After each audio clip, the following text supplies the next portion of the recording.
So Pawan Kalyan అనే అతను ప్యాకేజీలకి తప్ప పాలిటిక్స్ కి పనికి రాడు అనేది స్పష్టంగా ఈ 2-3 రోజుల్లోనే ప్రజలకు అర్థమైంది. ఇక ఈయనకి డిపాజిట్లు వచ్చేది కూడా కష్టమే. ఈయన కులం గురించి అరిసినా, లేకపోతే చెప్పు చూపించినా, లేదా కార్ల మీద ర్యాష్ గా వచ్చినా ఇక ప్రజలు రెడీగా ఉన్నారు ఆయనకి బుద్ధి చెప్పడానికి. ఎవరు కూడా ఆంధ్రప్రదేశ్ ప్రజలు ఇంకా నమ్మే పరిస్థితి లేదు. అండ్ జగన్మోహన్ రెడ్డి గారు 2022 మీరు చూశారు, రాష్ట్ర విభజన కష్టాలు ఒక వైపున్నా, కోవిడ్ కష్టాలు ఒక వైపున్నా, ఈ దేశంలో ఏ ముఖ్యమంత్రి చేయనటువంటి విధంగా ప్రతి కుటుంబానికి అండగా నిలబడి వాళ్ళని కాపాడుకోవటమే కాకుండా వారికి సంక్షేమాన్ని, అభివృద్ధిని అందించారు.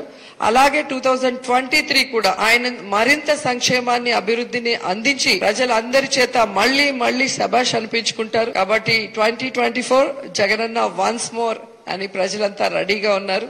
అది తెలుసుకొని వాళ్ళు దగ్గర పెట్టుకోమని ప్రతిపక్షాలకు చెప్తున్నారు.